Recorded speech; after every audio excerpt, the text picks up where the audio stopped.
ಭಗವಂತನ ಸಂಕಲ್ಪ ಅದು ಸತ್ಯ.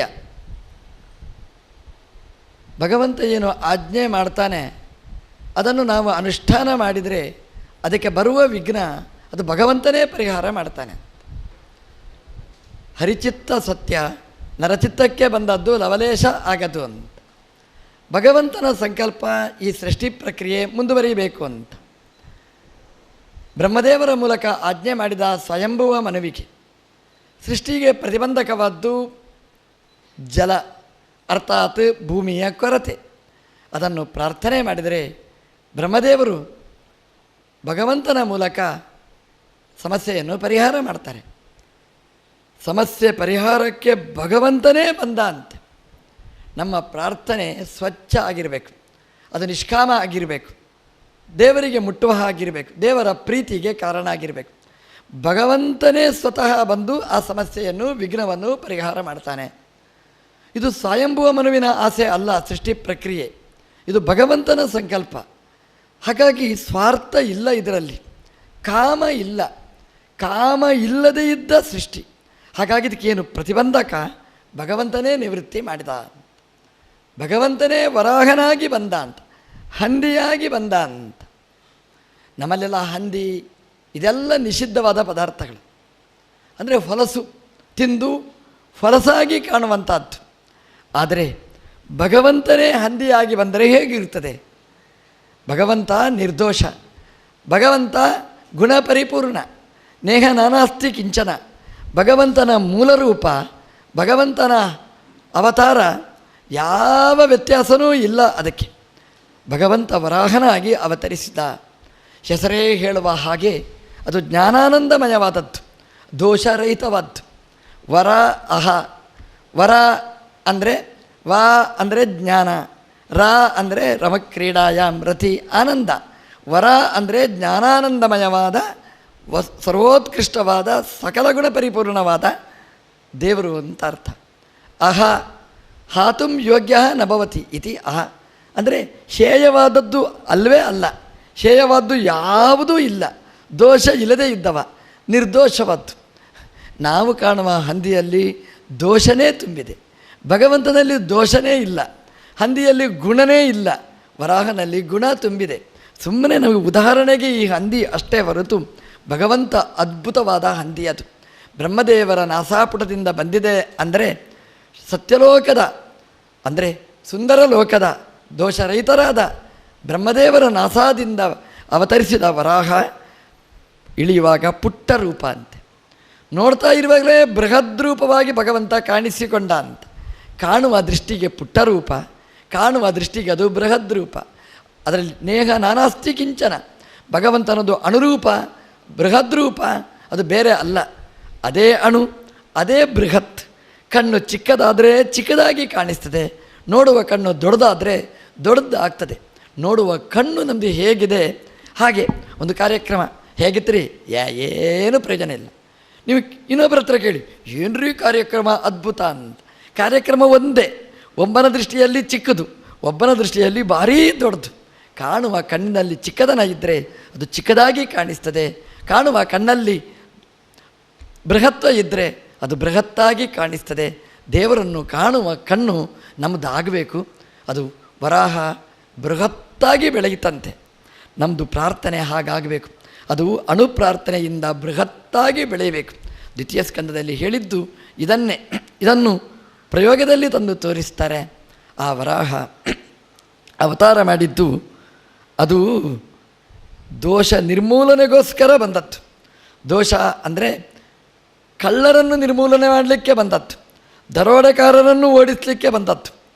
ನಮ್ಮಲ್ಲಿ ದರೋಡೆಕಾರರು ಇರ್ತಾರೆ, ಪೆನ್ನು ಪೆನ್ಸಿಲು ದುಡ್ಡು ಕದಿಯೋರು, ಭೂಮಿಯನ್ನೇ ಕದಿಯುವವರು, ಚಾರು ಚೂರು ಅಲ್ಲ ಇಡೀ ಭೂಮಿಯನ್ನೇ ನೀರಲ್ಲಿ ಮುಳುಗಿಸುವವರು. ಭಗವಂತ ವರಾಹನಾಗಿ ಅವತರಿಸಿ ಹಿರಣ್ಯಾಕ್ಷ ಮುಳುಗಿಸಿರತಕ್ಕಂತಹ ಭೂಮಿಯನ್ನು ಎತ್ತಿ ಹಿಡಿದ, ಹಿರಣ್ಯಾಕ್ಷನನ್ನು ಸಂಹಾರ ಮಾಡಿದ ವರಾಹನಾಗಿ. ಹೇಗೆ ಸಂಹಾರ ಮಾಡಿದ? 2 ಹಿರಣ್ಯಾಕ್ಷನನ್ನು ಹೇಳ್ತದೆ ಪುರಾಣಗಳು. ಒಂದು ಆದಿ ಹಿರಣ್ಯಾಕ್ಷ, ಇನ್ನೊಂದು ದೈತ್ಯನಾದ ದ್ವಿತೀಯ ಮಗನಾದ ಹಿರಣ್ಯಾಕ್ಷ. ಇದು ದ್ವಿತೀಯ ಮಗನಾದ ಹಿರಣ್ಯಾಕ್ಷ. ಇವನನ್ನು ಭಗವಂತ ಸಂಹಾರ ಮಾಡಿದ. ದ್ವಿತೀಯಂ ಕರ್ಣತಾಡನಾಥ್ ಅಂತ, ಕಿವಿಗೆ ಹೊಡೆದು ಹಿರಣ್ಯಾಕ್ಷನನ್ನು ಸಂಹಾರ ಮಾಡಿದ ಅಂತ. ಎಷ್ಟು ಅದ್ಭುತ ನೋಡಿ, ನಮ್ಮ ಹಿರಿಯರ ಸಂಪ್ರದಾಯ ಎಷ್ಟು ಚೆನ್ನಾಗಿರ್ತದೆ ಅಂತ. ನಮ್ಮಲ್ಲೆಲ್ಲ ತಪ್ಪು ಮಾಡ್ತಾರೆ, ತಪ್ಪು ಮಾಡಿದಾಗ ಹೊಡಿತಾರೆ. ಎಲ್ಲಿಗೆ ಹೊಡಿತಾರೆ? ಕಿವಿ ಹಿಡಿಯುತ್ತಾರೆ. ತಪ್ಪು ಮಾಡಿದ್ರೆ ಕಿವಿ ಹಿಡಿಯುವ ಸಂಪ್ರದಾಯ ಶಾಲೆಯಲ್ಲಿ ಹೋಗಲಿ ಮನೆಯಲ್ಲಿ ಹೋಗಲಿ ಕಿವಿಗೆ ಹಿಡಿಯುವ ಸಂಪ್ರದಾಯ ಇದು ವರಾಹದೇವರು ಕಲಿಸಿರತಕ್ಕ ಸಂಪ್ರದಾಯ.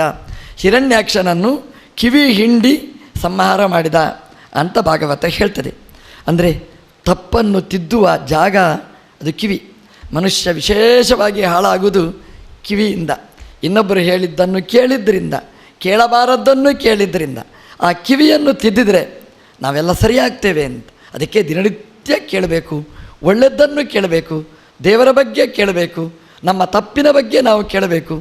ಸಾಮಾನ್ಯವಾಗಿ ನಮ್ಮ ತಪ್ಪು ಹೇಳಿದ್ರೆ ನಮಗೆ ಇಷ್ಟ ಆಗೋದಿಲ್ಲ. ನಮ್ಮದು ಇಲ್ಲದಿದ್ದ ಒಳ್ಳೆತನವನ್ನು ಹೇಳಿದ್ರೆ ಖುಷಿಯಾಗತ್ತೆ. ನಾವು ಕೆಟ್ಟದ್ದನ್ನು ಕೇಳಬೇಕು, ನಮ್ಮ ಕೆಟ್ಟದ್ದನ್ನು ನಾವು ಕೇಳಬೇಕು, ಅದನ್ನು ದೂರ ಇಡಲಿಕ್ಕೆ ನಾವು ಪ್ರಯತ್ನ ಪಡಬೇಕು. ವರಾಹದೇವರು ಕಿವಿಯನ್ನು ಹೊಡೆದು ಹಿರಣ್ಯಾಕ್ಷನನ್ನು ಸಂಹಾರ ಮಾಡಿದ. ಇವತ್ತೂ ವಿಜ್ಞಾನ ಹೇಳೋದು ಹಾಗೇನೆ. ಇಡೀ ದೇಹಕ್ಕೆ ಸಂಬಂಧಪಟ್ಟ ನಾಡಿ ಅದು ಕಿವಿ ಹತ್ರ ಉಂಟಂತೆ. ಆ ಚಿಕ್ಕ ನಾಡಿ ಅದು ಆಫ್ ಆಯಿತು ಅಂತಂದರೆ ಮರ್ತು ಹೋಗುತ್ತೆ, ನಿನ್ನೆ ಹೇಳಿದ್ದೇ ಮರ್ತು ಹೋಗುತ್ತೆ, ನೀವು ಯಾರು ಅನ್ನೋದೇ ಮರ್ತು ಹೋಗುತ್ತೆ ಅಂತ. ಅಂತಹ ಮೂಲ ಜಾಗವನ್ನು ಹುಡುಕಿ ನಮಗೆ ಹಿರಿಯರು ಹೇಳಿದರು. ನಮ್ಮಲ್ಲಿ ಅಭಿವಾದನೆ ಮಾಡೋದು ಅಂತುಂಟು. ನಾವು ಶಾಲೆಯಲ್ಲೆಲ್ಲ ಬಸ್ತಿ ತೆಗೆಯೋದು ಅಂತಿದೆ, ಎರಡು ಕಿವಿ ಹಿಡಿದು ಕೂತ್ಕೋ ಹೇಳು ಅಂತ ಹೇಳೋದುಂಟು. ಇದು ಪನಿಷ್ಮೆಂಟ್ ಹಿಂದಿನ ಕಾಲದಲ್ಲಿ. ಎಷ್ಟು ಒಳ್ಳೆಯ ಶಿಕ್ಷೆ ಅಂದರೆ ಕಿವಿ ಹಿಡಿಯುವುದರಿಂದ ನಮ್ಮದು ಏನಾದರೂ ಆ ಬ್ರೈನಲ್ಲಿ ಏನಾದರೂ ತೊಂದರೆ ಇದ್ದರೆ ಅದನ್ನು ನಿವಾರಣೆ ಮಾಡೋದು ಅಂತ. ನಮ್ಮಲ್ಲಿ ಅಭಿವಾದನೆ ಮಾಡೋದು ಅಂತುಂಟು, ಗೋತ್ರ ಪ್ರವರ ಹೇಳಿ. ಆವಾಗ ಕಿವಿ ಮುಟ್ಟಿಕೊಳ್ತೇವೆ. ಯಾಕೆ ಅಂತಂದರೆ ಆ ಎರಡು ಅಂಶ ಅದರಲ್ಲಿ, ಕಿವಿಯಲ್ಲಿರ್ತಕ್ಕಂತಹ ದೋಷ ಹಿರಣ್ಯಾಕ್ಷ ದೂರ ಆಗಲಿ ಅಂತ, ಇನ್ನೊಂದು ಕಿವಿಯಿಂದ ಒಳ್ಳೆಯದೇ ಇರಲಿ, ಒಳ್ಳೆಯದೇ ಕೇಳುವ ಹಾಗಿರಲಿ ಅಂತ ನಮ್ಮ ವರಾಹದೇವರು ತೋರಿಸಿಕೊಟ್ಟಿರ್ತಕ್ಕಂತಹ ಪದ್ಧತಿ ಹಿರಣ್ಯಾಕ್ಷನ ಸಂಹಾರ ಅಂತ. ಹಿರಣ್ಯಾಕ್ಷ ಅವನು ಶುದ್ಧ ದೈತ್ಯನೂ ಅಲ್ಲ, ಅವನೊಟ್ಟಿಗೆ ಇನ್ನೊಬ್ಬ ಜೀವ ಸೇರಿದ್ದಾನೆ. ಇಬ್ಬರು ಸೇರಿ ಹಿರಣ್ಯಾಕ್ಷ ಆದತ್ತು. ಒಳ್ಳೆಯವರು ಒಳ್ಳೆಯವರಾಗಿಯೇ ಇರ್ತಾರೆ, ಒಳ್ಳೆಯವರು ಕೆಟ್ಟ ಕೆಲಸ ಮಾಡ್ತಾರೆ ಅಂತಂದರೆ ಅವನೊಟ್ಟಿಗೆ ಒಬ್ಬ ಕೆಟ್ಟವ ಇರ್ತಾನೆ ಅಂತ ಅರ್ಥ. ಹಾಗಾಗಿ ಅವನು ವಿಜಯ ಅನ್ನುವ ಭಗವಂತನ ದ್ವಾರಪಾಲಕ, ಅವನು ದೈತ್ಯನಾದ ಹಿರಣ್ಯಾಕ್ಷನ ಜೊತೆಗೆ ಸೇರಿ ಮಾಡಬಾರದನ್ನು ಮಾಡಿದ. ಆ ಕಥೆಯೇ ಮುಗಿಸಿದ್ದು ವರಾಹದೇವರು ಅಂತ. ಅಂದರೆ ಹಿರಣ್ಯಾಕ್ಷ ದೈತ್ಯನಾಗಿ ಹುಟ್ಟಿದ, ದ್ವಿತೀಯ ಮಗನಾಗಿ ಹುಟ್ಟಿದ. ಯಾಕೆ ವಿಜಯ ಹುಟ್ಟಿದ? ಅದು ದೊಡ್ಡ ಕತೆ ಭಾಗವತ ಹೇಳುತ್ತೆ. ದ್ವಾರಪಾಲಕರು ಜಯ ವಿಜಯರು ವೈಕುಂಠದಲ್ಲಿ ಭಗವಂತನ ಬಾಗಿಲು ಕಾಯುವ ಎಷ್ಟು ದೊಡ್ಡ ಸೌಭಾಗ್ಯ ಅಂತ ಭಾಗವತ ಹೇಳಿತು. ದೇವರೇನೋ ದೊಡ್ಡ ಸೌಭಾಗ್ಯ ನಮಗೆ ಕೊಟ್ಟಿರ್ತಾರೆ, ಎತ್ತರದ ಜಾಗ ಕೊಡ್ತಾರೆ ಅಂತೆ. ಎತ್ತರದ ಜಾಗದಲ್ಲಿ ಕೂತಾಗ ಬುದ್ಧಿ ಕೆಟ್ಟರೆ ಎಷ್ಟು ಪ್ರಪಾತಕ್ಕೆ ಬೀಳ್ತೇವೆ ಅನ್ನೋದಕ್ಕೆ ಜಯವಿಜಯರು ದೃಷ್ಟಾಂತ. ಹರಿಯ ಪಾರ್ಶ್ವದ ವೈಕುಂಠದ್ವಾರದ ಬಾಗಿಲು ಇನ್ನೇನು ಬೇಕು ಹೇಳಿ. ಆದರೆ ಅಲ್ಲಿ ಮಾಡಿದ ಚಿಕ್ಕ ತಪ್ಪಿನಿಂದಾಗಿ ಭೂಮಿಯಲ್ಲಿ ಬೀಳಬೇಕಾದ ಪ್ರಸಂಗ. ನಮಗೇನು ಅಂದರೆ ದೊಡ್ಡವರ ಆಶ್ರಯ ಸಿಕ್ಕಿದೆ ಅಂತಂದರೆ ನಮಗೆ ಭಯ ಇಲ್ಲ ಅಂತ ಚಿಂತನೆ ಮಾಡಿರ್ತೇವೆ. ಹಾಗಾಗಿ ಅನ್ಯಾಯ ಮಾಡಲಿಕ್ಕೆ ಸ್ವಚ್ಛಂದವಾದ ಬಾಗಿಲು ಅಂತ ತೀರ್ಮಾನ ಮಾಡಿರ್ತೇವೆ. ತಪ್ಪು ಮಾಡುವಾಗ ನಮಗೆ ವಿವೇಕ ಇಲ್ಲ ಅಂತ ಆಗಿರ್ತದೆ.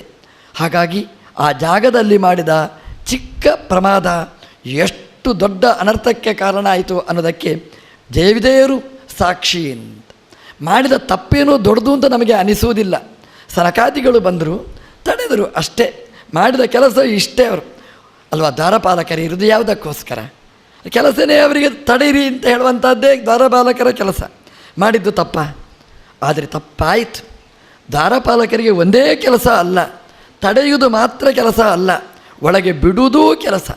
ದ್ವಾರಪಾಲಕರ ಜವಾಬ್ದಾರಿ ದೊಡ್ಡ ಜವಾಬ್ದಾರಿ. ಯಾರನ್ನು ಒಳಗೆ ಬಿಡಬೇಕು, ಯಾರನ್ನು ಒಳಗೆ ಬಿಡಬಾರದು ನೋಡಿ ಬಿಡಬೇಕಾದ ಜವಾಬ್ದಾರಿ ಅವರಲ್ಲಿದೆ. ಬಂದವರನ್ನೆಲ್ಲ ಬನ್ನಿ ಅಂತ ಸ್ವಾಗತ ಮಾಡಲಿಕ್ಕಿರುವವರಲ್ಲ ದ್ವಾರಪಾಲಕರು. ದ್ವಾರ ಅಂದರೆ ಭಗವಂತನಿಗೂ ಬರುವವರಿಗೂ ದ್ವಾರ, ಅದನ್ನು ಪಾಲನೆ ಮಾಡುವವರು. ಹಾಗಾಗಿ ದೊಡ್ಡ ಜವಾಬ್ದಾರಿ. ಸನಕಾದಿಗಳನ್ನು ತಡೆದರು. ಸನಕಾದಿಗಳು ಯಾಕೆ ತಡೆದರು ಅಂದರೆ ಕಾಣುವಾಗ ಪುಟ್ಟ ಗಾತ್ರ, ಪಂಚಷಟ್ ಹಾಯನಾರ್ ಬಾಬಾನ್ ಅಂತ ಭಾಗವತ ಹೇಳುತ್ತೆ. ನೋಡಿದರೆ 5 6 ವರ್ಷದ ಕೂಸಿನ ಆಗಿದೆ ಅಲ್ವಾ. ನಮ್ಮಲ್ಲಿ ಪುಟಾಣಿಗಳು ಓಡ್ತಾ ಇರ್ತಾರೆ ಕಾರ್ಯಕ್ರಮ ಆಗುವಾಗ. ನಮಗೆ ಸಿಟ್ಟು ಬರುತ್ತೆ. 1 ಸಲ 2 ಸಲ ಹೋದರೆ ಸುಮ್ಮನೆ ಇರ್ತೇವೆ. 3ನೇ ಸಲ ಹೋದಾಗ ಅಂತ ಹೇಳ್ತೇವೆ. 4ನೇ ಸಲ ಹೊಡಿತೇವೆ. 5ನೇ ಸಲ ಹೊರಗಿಡಿ ಅಂತ ಹೇಳುತ್ತೇವೆ. ನಮಗೆ ತಡೀಲಿಕ್ಕಾಗುವುದಿಲ್ಲ. ಹಾಗೆ ಒಂದು ಇಲಿ ಹೆಗ್ಗಣ ಹೋದ ಹಾಗೆ ಸನಕಾದಿಗಳು ಹೋಗ್ತಾ ಬರ್ತಾ ಇದ್ದರೆ ಕಿರಿಕಿರಿ ಅನ್ನಿಸ್ತು ಸಹಜವಾಗಿ. ಯಾಕೆಂದರೆ 5 6 ವರ್ಷದ ಕೂಸಿನ ಹಾಗೆ ಕಾಣುವ ಇವರನ್ನು ನೋಡಿ ಜಯ ವಿಜಯರು ತಡೆದರು. ಅದು ಎಷ್ಟು ದೊಡ್ಡ ರಥಾಂತಾಯಿತು ಅಂತಂದರೆ ಶಾಪ ಸ್ವೀಕಾರ ಮಾಡುವಷ್ಟರ ಮಟ್ಟಿಗೆ ಬಂತು. ಶಾಪ ಅಂದರೆ ಚಿಕ್ಕ ಶಾಪ ಅಲ್ಲ, ಭೂಮಿಯಲ್ಲಿ ದೈತ್ಯಯೋನಿಯಲ್ಲಿ ಹುಟ್ಟಿ ಅನ್ನುವಷ್ಟರ ಮಟ್ಟಿಗೆ ಶಾಪಗ್ರಸ್ತರಾಗಿ ಬಿಡ್ತಾರೆ. ನಮ್ಮ ದೇವರು ಓಡಿ ಬರ್ತಾನೆ, ಕೇಳ್ತಾನೆ ಏನು ಅಂತ. ತನಕಾದಿಗಳು ಹೇಳಿದರು ನಾವು ಶಾಪ ಕೊಟ್ಟೆವು ತಡೆದದ್ದಕ್ಕೆ. ದೇವರು ಹೇಳ್ದ ಸರಿಯಾಯಿತು ಅಂತ. ಪಕ್ಕದಲ್ಲೇ ಜಯ ವಿಜಯ ಇದ್ದರು. ಸ್ವಾಮಿ ಶಾಪ ನಮಗೇನೆ. ನಿಮಗೆ ಶಾಪನ? ನಿಮಗೆ ಹೀಗಾಗಬಾರದಿತ್ತು. ಕೊಟ್ಟಾಯಿತು, ಇನ್ನೇನು ಅನುಭವಿಸುವುದು ಅಷ್ಟೇ ಅಂತ ಹೇಳಿದ.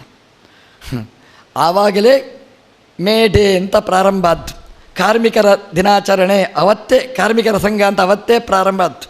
ನೋಡಿ ಎಷ್ಟು ಅನ್ಯಾಯ ನೋಡಿ ಕಾರ್ಮಿಕರಿಗೆ.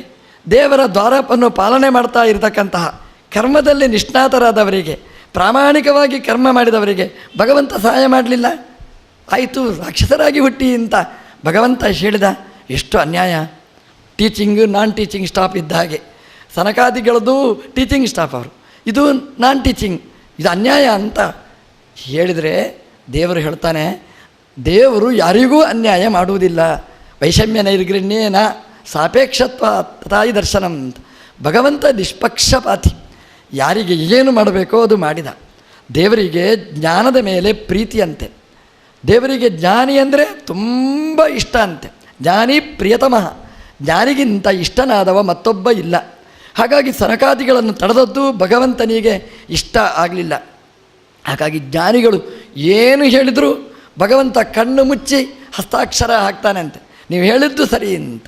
ಹಾಗಾಗಿ ಜ್ಞಾನವನ್ನು ಗೌರವಿಸಬೇಕು, ಇದು ಭಾಗವತ ಹೇಳುತ್ತೆ. ಜ್ಞಾನವನ್ನು ಗೌರವಿಸಿದರೆ ಅದು ಭಗವಂತನಿಗೇ ಮಾಡುವ ಗೌರವ. ಭಗವಂತ ಅಷ್ಟು ಪ್ರೀತನಾಗ್ತಾನೆ ಅಂತ. ಕರ್ಮ ಜ್ಞಾನದ ಅನಂತರ ಕರ್ಮಕ್ಕೆ ಸ್ಥಾನ ಅಂತೆ. ಅಂದರೆ ಜ್ಞಾನಪೂರ್ವಕವಾಗಿ ಮಾಡಬೇಕು, ಕರ್ಮದ ಸ್ಥಾನ ಅನಂತರ.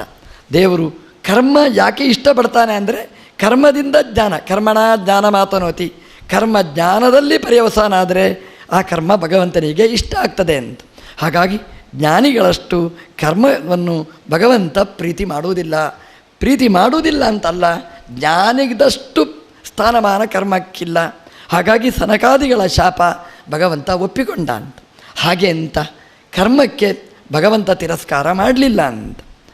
ಯಾಕೆ ಅಂತಂದರೆ ಸನಕಾದಿಗಳಿಗೆ ಕೊಟ್ಟ ಶಾಪ ಭಗವಂತ ಅಸ್ತು ಅಂತ ಹೇಳಿದ. ಸನಕಾದಿಗಳ ಶಾಪದಿಂದ ಜಯ ವಿಜಯರು ಪುನಃ ಭೂಮಿಗೆ ಬರಬೇಕಾಯಿತು.